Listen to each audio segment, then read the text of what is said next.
All right, so this is going to be the crash course in Google My Listings, all right, in the Google Map Pack. We've been doing this, like we launched our site less than a month ago, but we're already in the Map Pack, all right. I'm going to show exactly how we did that. It's very straightforward. There's not really a super technical way of this. It's more of a labor of just time commitment and diligence to like getting the stuff done. So let's go back and check out our last example, the gyms in Scottsdale. All right. So we have our gym here, and to give you an idea of how map packs are driven, it's driven on three things, and that's NAP. All right. The name, address, and phone number. That's what Google's looking for. And what it's looking for is consistency across all platforms. There's tons of different directories across the web that you could put your name, address, phone number on, like Yellow Pages, a Facebook page is an example, Yelp is an example. There's all kinds, like tons of them, all right, that you could put them on. So the more citations or business cards you have out there with your name, address, phone number, all right, the more credible that Google is going to see your business as and put you higher on the geo-targeted listings that that person's searching for, because they're going off of where their phone is, blah, blah, blah. So the very first listing or citation that you want is the Google My Business one, okay? And you'll see it abbreviated as GMB. And that's exactly what we did. You want to get your company verified by Google, all right? Because the other thing is you want to be able to lock these listings so that people can't come in and change them. Because watch this.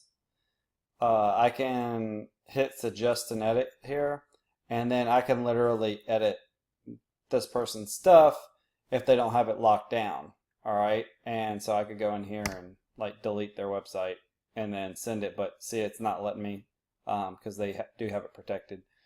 So that's something that you got to be aware of with your listing stuff. You can get stuff really thrown out of whack, so it's really a diligence and awareness to keep these things locked down, all right? But how to get your Google My Business set up, let's kind of go into that one. I'm going to pull up another window here. Give me a second.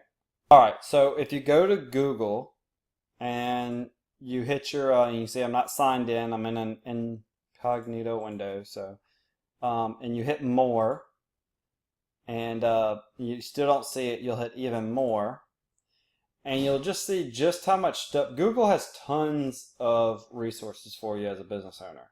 But under the business one, so here's business, you're going to see Google My Business. And it's specifically for getting your business listed in Google and verified. All right. So you could spend the time and go through how it works, the benefits, all this stuff, but I'm going to give you the crash course in it. All right. And whenever you sign in, I'm going to use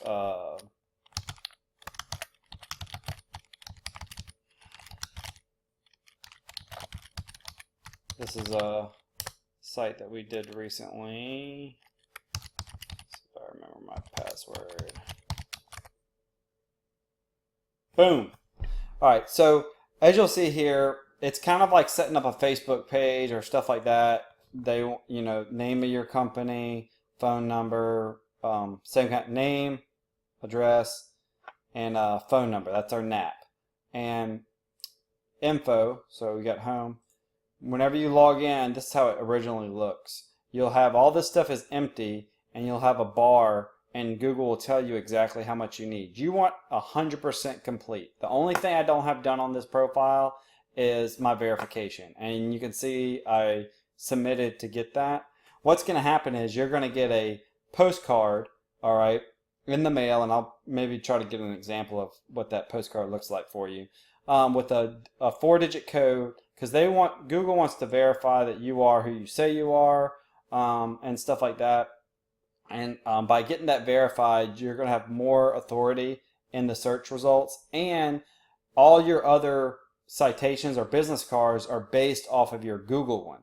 All right, so once Google gets done, you're then able to ramp out the rest of them. So how do we get the rest of them? All right, that's what we're gonna get to next.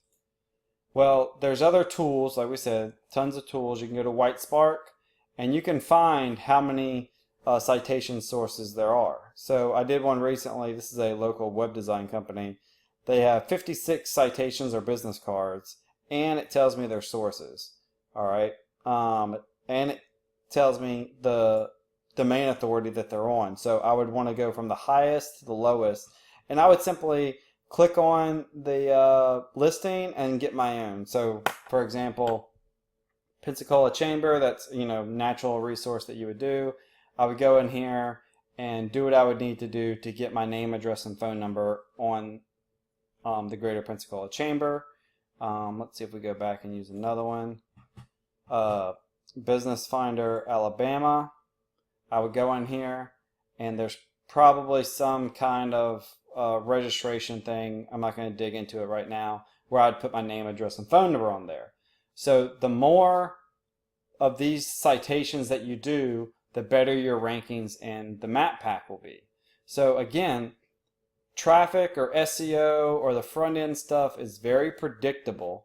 Okay, it's not the people that pay attention to it are gonna get rankings. All right, so getting started with SEO is basically you want to get your Google My Business set up. You want to have a mobile website, okay, and then you want to start producing relative content on your website, and you really after that, and then you want to start getting votes, as we talked about in the other one. The most important thing for a small local business, I would say, is right here and right here. Okay, these might not be as important depending on your competition and what kind of niche you're in. You might be able to go out and just do this and do just fine for your SEO, and you don't even need anybody. If you're in a more competitive niche or industry where there is some fighting done at the top spot, or if your competition has hired a company to handle their SEO, you can bet that you're going to need to do these two things. So that's the core fundamentals of SEO. Now, I can dive in deeper for you, and if you want to, that's what getting on here. That's why I wanted to kind of give you this fast-paced insight into SEO. If you want a custom look to your website and your industry, you can fill out the form that we have. We'll have a application process where you can submit your information. We'll review it. We'll set up a time to show you what we found out about your website and be able to give you an action plan to move forward with SEO so that you can then become more competitive in your industry to be pushing some more services. So take the information, do with it what you want. You are armed now with more information than most local business owners are. So what you do with it now is up to you. You can choose to act on it and incorporate this into your business and see some of the results, or just chalk it up as hey, I learned something from Tommy. So one way or the other, I hope that you got some value out of it. And if you want to know more, like I said, just reach out and we'll be happy to dive a little bit more or answer some questions that you might have. Thanks.